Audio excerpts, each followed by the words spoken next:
Hello, welcome back. So today I'm going to do a very late wrap-up for Dr. No-vember.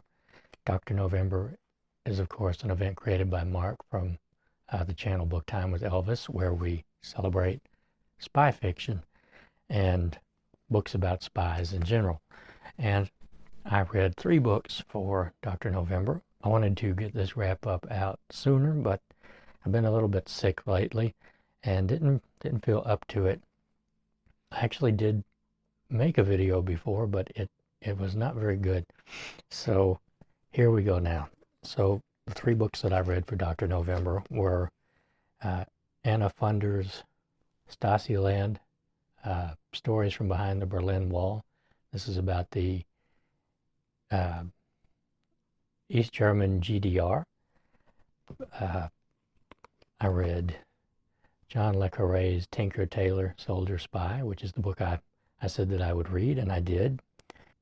And I read one that is not going to be readily apparent as a spy novel just by looking at it. It is Patrick O'Brian's The Wine Dark Sea, and this is the 16th volume of O'Brian's Aubrey Maturin series. So the first book was Stasiland by Anna Funder, and this was a nonfiction book, of course, and I actually finished this before Dr. No-vember started, before the beginning of November, but I just couldn't wait. I think I was really drawn to the black and white and the yellow. It's a really, really nice cover.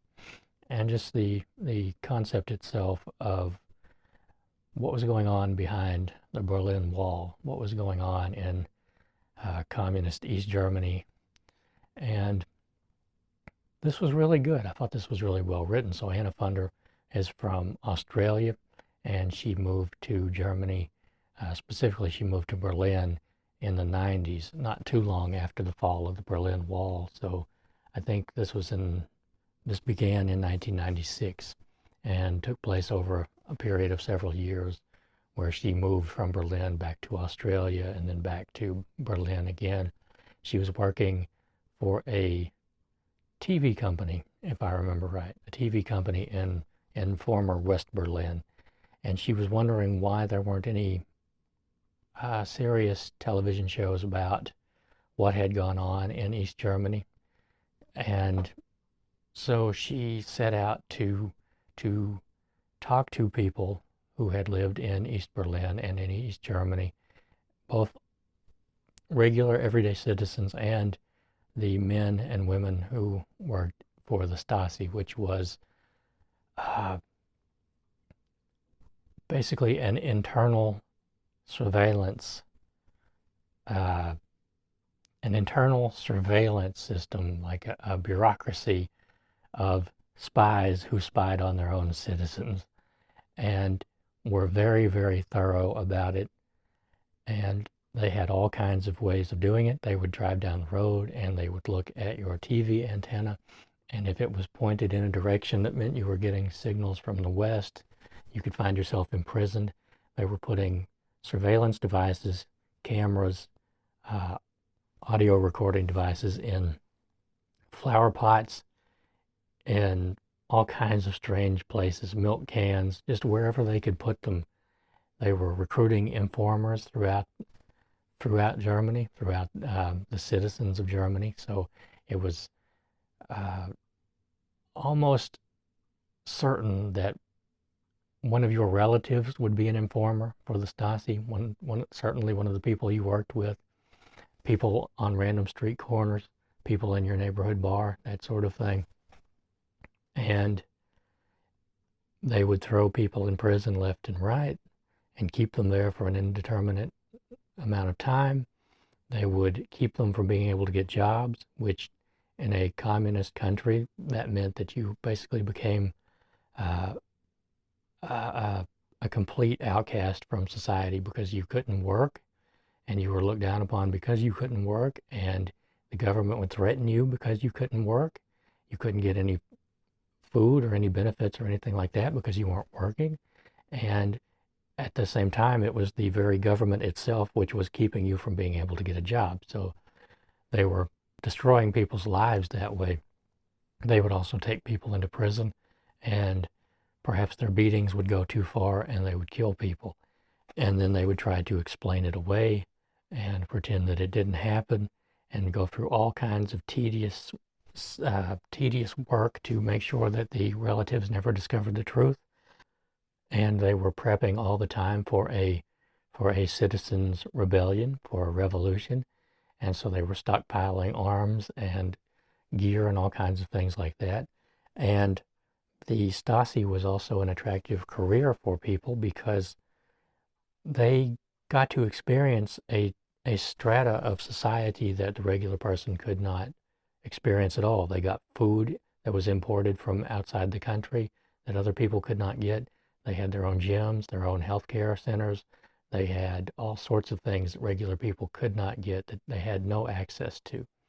And so it was both despised and an attractive career. So, and in the years after the fall, Anna Funder went and met people who had worked for the Stasi, both people who were still very paranoid about facing charges for some of the crimes they had committed, people who were absolutely convinced that this new capitalist way of living was going to collapse and people would be begging for the return of communism and return of the Stasi.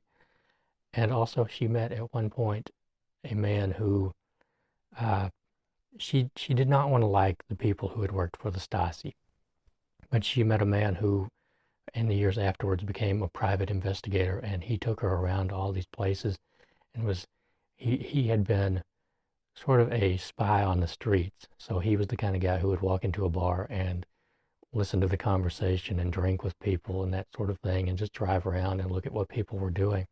And he really, really, really enjoyed his job to the point where he became a private investigator afterwards, after the fall of the Berlin Wall, after the fall of the GDR. And she had a lot of fun with him. And I think she felt a little bit guilty about that. But he would drive her down the street and be like, look at those guys over there. What do you think they're up to? What are they doing? And let me show you how we did this, and let me show you our methods of surveillance and that kind of thing. And he just enjoyed the job itself. He did not enjoy the rest of it, how he was treating his fellow citizens or anything like that. He just liked the thrill of the work itself. And she also met people who had been abused by the system. She specifically, what started this off was that she met a woman named Maria through a friend, and Maria had pretty much been a victim of the Stasi from her very early years when she was in her teens, because she had attempted at one point to escape by going over the Berlin Wall. And because she had been in a relationship with an Italian man, and they were not happy at all about that. The Stasi were not happy about that because they felt for sure that even though they are the ones who had let him into the country and he was there by invitation, that he was a spy and that she was also a spy. And she tried to escape because they had ruined her life as far as her school had went. So they had taken her out of a really good school. I believe she was I think she played the piano or something. She played some kind of instrument and was very good at it. So she was going to a special school, and they destroyed all of that because of her relationship with this Italian man who was quite a bit older than she was. And she had been thrown into a jail, spent some time in jail. She got out. She met a man named Charlie. Charlie was also a dissident and a poet, and he wound up going to jail, and he was beat to death by the Stasi, or that is what she believes, and that is what some other prisoners believe. And we hear her story throughout the book, and this was just really good. I really enjoyed this. This was a really interesting look at something that, the first time I ever encountered East and West Berlin and the split Germanys was in a National Geographic that I got when I was in fourth grade, I think. My teacher was giving away all the National Geographics at the end of the year, And I took home a couple. One of them was about East and West Berlin, and I think it was from 1988, 1987. So it's a concept that I was familiar with. I still have it somewhere, but I had never really read anything about it except in spy novels and seen it in movies. So I really enjoyed this. And we also go, so when the communist state was falling, the Stasi, they got together in their headquarters and they were shredding and destroying all these documents. And the Stasi had taken so many documents that these are all files on their fellow citizens, that if you stack them end to end, one paper after another, it would spread 180 kilometers. And so Anna Funder went to a center where they were taking all these shredded papers. Just people were going through these sacks of shredded files and putting them together bit by bit, piece by piece, day by day. And this is very tedious work, as you might imagine. This is also in the late 90s. So she's having a conversation with the man who's in charge here. We have reached the door. He says, "There is something I need to give you."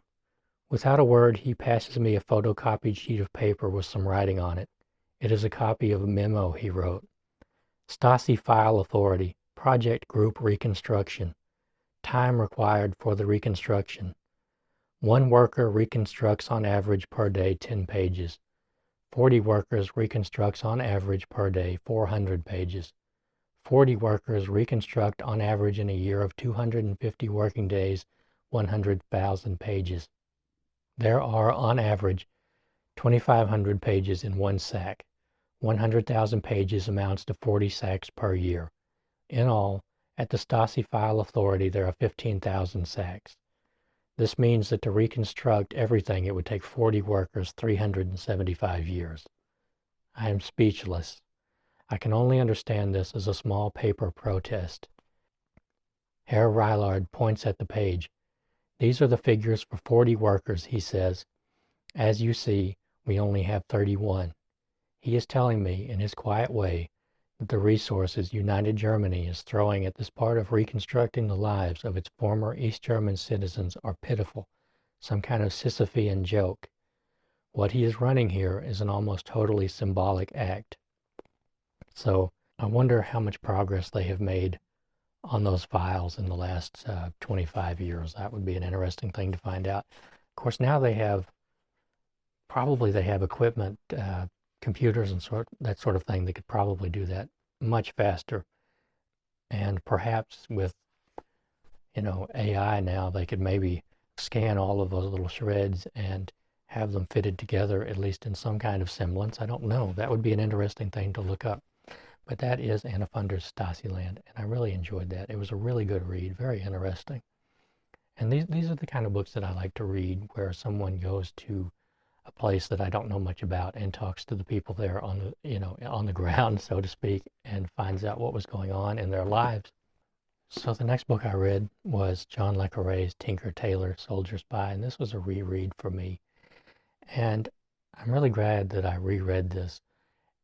I understood it finally. I finally understood this after reading it, after watching the Gary Oldman movie, after watching the Alec Guinness miniseries. I finally understood this on the reread, and I understood kind of what it was all about, what the linchpin, so to speak, of this story is about. So what this is about is that in the upper ranks of British intelligence, there's a man named Control, and he runs British intelligence, or at least this part of British intelligence, and he is convinced that there is a mole that he works with every day, someone at the very top who sits at the table with him every day, is a Soviet mole feeding intelligence back to Russia.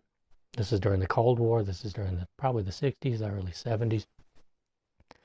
And Control sends a man named Jim Prideaux to, at the time, Czechoslovakia, to Prague, to meet up with a Hungarian general who has information on who this mole is. And while Jim is there, he is shot and captured and taken to Russia and tortured.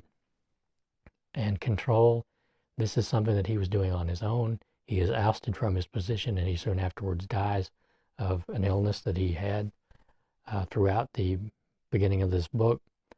And a man named George Smiley, who is someone very close to Control, but who Control still had his suspicions about, because that's the kind of person Control was. And he knows that although Smiley may in appearance be very committed to his job, very loyal, and not someone who would ever turn, he still is wary. He's paranoid of everyone, as you might imagine his job makes him. Everyone else, nobody else really believed Control, and they wanted him gone. A man named Toby wanted his job very badly, and he finally got it. This was his means of getting Control out of the way and taking the job. They have been running this, so they claim to have a mole of their own who is feeding them very, very special information from within Soviet intelligence, and it is in a project called Witchcraft. And Control was convinced that witchcraft was a Soviet, like a double agent activity, and that what was really going on was that the mole in British intelligence was meeting up with this Soviet mole, supposed Soviet mole, and actually feeding the Soviets information and getting back like dog treats in reward to go back to British intelligence with, right? And the people who were involved in this believed in it fully, and so they were really angry about Control meddling in their treasure hunt. And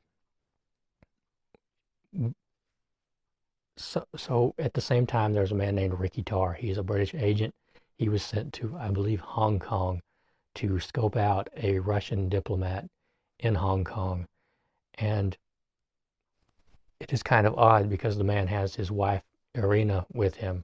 And that is sort of unusual. Couples are not usually allowed to leave the Soviet Union together because it's feared that they may defect. So Ricky is scouting out this man. He quickly realizes that he is a completely useless spy, if that is indeed what he is, because he is basically just a drunken womanizer who goes to nightclubs all the time. And so he goes to raid this diplomat's apartment, and he isn't aware of this, but Irina, the man's wife, is in the apartment, and she quickly figures out that he is not just some guy who was there, as he said, because her husband had run off with his girlfriend. She figures out very quickly that he is British intelligence, and she knows who the mole is. And some things go down in Hong Kong. Irina winds up being taken back to Russia. And Ricky basically goes on the run because he is being hunted because the information he fed into British intelligence provoked the mole into going after him and after Irina and her husband and a few more people in Hong Kong. So Ricky Tarr has gone on the run, and now he has come back to Britain and is telling his story to a minister and to his boss, Peter Gwilym, who runs the action wing of British intelligence, or at least of this faction. And they become convinced that finally that there is a mole of British intelligence. And so they recruit George Smiley, who has been retired, to come back and to talk to a bunch of people and figure out what is going on. And a long time ago, Smiley had an encounter with the man who now runs Soviet intelligence, Carre.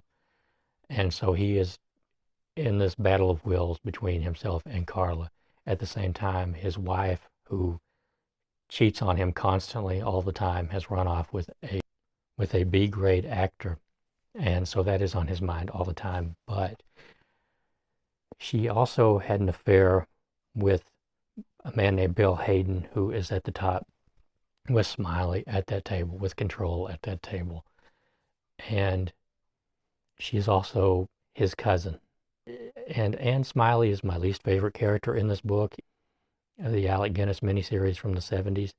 And I never really understand what Smiley saw in her, and I never really ever understand how Smiley and his wife even met each other and got together and got married. That's never made sense to me. In the first reread, in the miniseries, in the Gary Oldman movie, in the second reread, Anne Smiley makes no sense as far as George Smiley goes.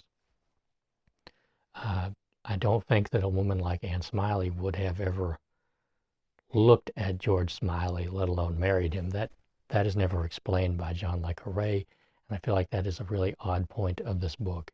And I feel like she was kind of only added to allow Bill Hayden to have something over George Smiley like that, and to give something, George Smiley. She could have been a very interesting character if le Carre had written her character better. If we had gotten a look into her mind, into how they had gotten together, how these things had coalesced to get to this point, but we aren't. We are left out of that entirely. I went off track a little bit there, but that's just the weirdest thing about the book to me. It doesn't make any sense. It is just Anne Smiley is just added for the purpose of a plot point, really. And she isn't really explored as a character, and I feel like that detracts from the book. I'm not going to give away how this book ends, or who the spy is, or how George Smiley comes about to realize who the spy is, because this is a really good book to read. It's a little bit hard to figure out, but it's a good read. John le Carre was a good writer, and he's just a little bit obscurant in the way that he writes about these things sometimes. I really enjoyed this. I'd like to go on and read the next two books pretty soon. I don't have the next book in the series, which is The Honorable Schoolboy, which centers around Jerry Westerby. But I do have the one after that, which is Smiley's People. So I'm on the lookout for The Honorable Schoolboy. And so the last book that I read was The Wine Dark Sea by Patrick O'Brian. And this was really good. This is the 16th volume, and I have read all the preceding 15. There are only a few more to go. I started reading these about 10 years ago, and I read about one a year at this point. Part of that is that I don't want the series to end. I know I can always start it over, but you never get the same feeling again, or at least I don't. So I really didn't know if I would be able to get into this series. It took me 3 attempts to read the first book, and it has been a very, very great decision on my part, because these are fantastic books. If you have trouble getting through the first book, you can always pick up one of the later books, because one of the great things about Patrick O'Brian was that he did not assume that you knew who these characters were, what everything on a ship was, where they were, what they were doing, where they had been. He tells you in the first few pages. For the first like 20 pages or so, he will just go back and say who Stephen is, who Jack is, where they are, the name of their ship, how their ship works, where they're going, where they've been, their lives. He was very, very good about that, about reminding his reader of things that they may have forgotten between one book and another. So in this one, they have been out for about a year. Now, some things have happened in the past where now the HMS Surprise is owned by Stephen, and Jack Aubrey, Captain Aubrey, met with some trouble, so he was kind of pushed out of the service, but he has been brought back in as a privateer, and they are on a bit of a secret mission. And the idea is to get Stephen to Peru, where he will assist in a revolution against the Spanish government. But they are chasing a ship because they are at war. I believe this is during the War of 1812, so I think that it is the Americans they are after in this one. And it's been a little while since I've read this. It's been about 3 weeks or so, maybe 4 weeks now. And while they're chasing the ship, all these weird things start to happen. The sea starts to have these weird cross currents, and the sky turns blood red. And in the middle of the night, they think they are being bombarded all night long. And what it is they have come upon a volcano which is erupting. And so the beginning of this book fits this cover very well, because there's the volcano. and they take serious damage to their ship. The ship they were chasing gets damaged very seriously, so they're able to overtake it. It is an American ship that is owned by a Frenchman who is going to South America basically to take over an island and create a utopian society, of course, by killing all the natives or displacing all the natives. But Stephen knows this man. His name is Dutard, or Dutard. Uh, it's been a little while. My French is horrendously bad, so forgive me. Um, they knew each other. Stephen was in Paris during the French Revolution, and he was involved with the revolution to an extent. And he knew this man slightly, and he's afraid that he will recognize him, so he tries to hide from him as much as possible, because he is afraid that he could make it very difficult for him in Peru. So they go to Peru. They have been capturing ships on the way to Peru. They let Stephen off. Stephen goes off into the hills to confer with these rebels in Peru. And he makes some enemies. He makes some allies. He's also a naturalist, so he is wandering around looking at birds and rocks and plants and all that sort of thing. And Jack goes back out to sea with several ships. He's not on the Surprise. He is on one of the ships that they have captured. And it becomes apparent that Dutard, however you pronounce his name, has actually escaped and is on shore and can cause problems for Stephen. So Jack takes out a little ship, a little boat, like a launch, and sets off for Peru because given the wind conditions, they are not able to get the big ships. The big ships are basically stationary due to the wind and the current. They're not going anywhere. So they have to take one of the small boats and go back to Peru. And this winds up being a very dangerous thing. And Jack is stuck at sea for quite some time, for I believe 40 days, a long, long time. They are stuck in this little boat dealing with storms. And Jack has also been wounded. He has something going on with his eye. He has an eye infection. And I won't go on much longer because, I don't want to ruin the plot of this book for anyone who hasn't read it, but it is a very good book, and I thought that I would read just a small excerpt so you could get an idea of Patrick O'Brian's writing style. So this is concerning Jack Aubrey in this small open boat with some of his sailors. So this is Jack Aubrey speaking while they are eating some anchovies they caught. "But I tell you what, shipmates," he went on, nodding towards the east-southeast, "you had better blow your kites out. You had better eat all you can, because God knows when you will have another hot meal, or a cold one for that matter. Ben, do you know what a wind-gall is?" The very young man blushed, choked on his fish, and in a strained voice, looking nervously at his companion, said, "Well, sir, I seen the ordinary kind. Look out to leeward, a little afore the beam, and you will see one a long way out of the ordinary." "It was not there when we set to breakfast," said Joe Place. "And to leeward too, oh dear," said Johnson. "God bless us." "Amen," said the others. Far over, in the ill-defined region between sea and sky, there was an iridescent patch, roughly oval, of the size that an outstretched hand might cover, and its colors, sometimes faint, sometimes surprisingly vivid, shifted right through the spectrum. "A wind-gall to windward means rain, as you know very well," said Jack. "But a wind-gall to leeward means very dirty weather indeed. So, Joe, you had better make another cast. Let us eat while we can." The other sea creatures were of the same opinion. The launch was now in the middle of a northward flowing Peruvian current, and for some reason the animalculae that lived there had begun one of those immense increases in population that can color the whole sea red or make it as turbid as pea soup. The anchovies, blind with greed, devoured huge quantities. Medium-sized fishes and squids ate the anchovies with reckless abandon, scarcely aware that they themselves were being preyed upon by fishes much larger than themselves, the bonitos in their kind, by sea lions, by great flights of pelicans, boobies, cormorants, gulls, and a singularly beautiful tern, while agile penguins raced along just beneath the surface. The launch's crew spent most of the forenoon making all fast, sending up preventer stays and shrouds and preparing what number one canvas they possessed. A little before dinner time, when a tall white rock, a sea lion's island much haunted by birds, the sea mark for Callao Head, showed plain on the starboard bow, nicking the horizon 10 miles away, with a remote, almost cloud-like, snow-topped Andes far beyond, the wind began blowing out of a clear, high, pale blue sky. It could be seen coming, a dun-colored haze from the east, right offshore.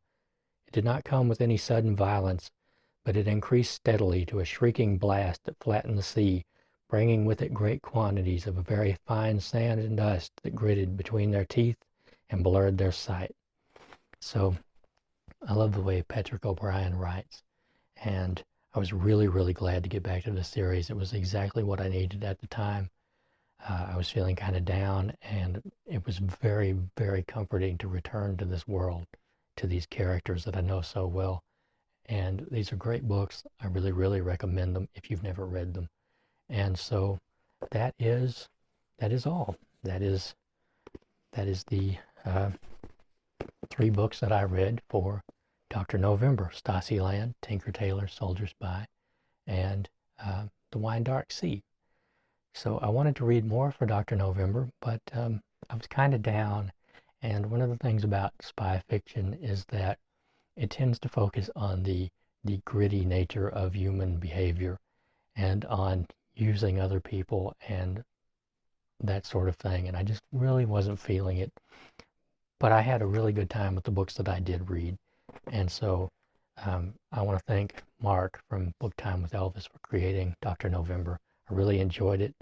And I want to thank you for watching. And I'll see you next time.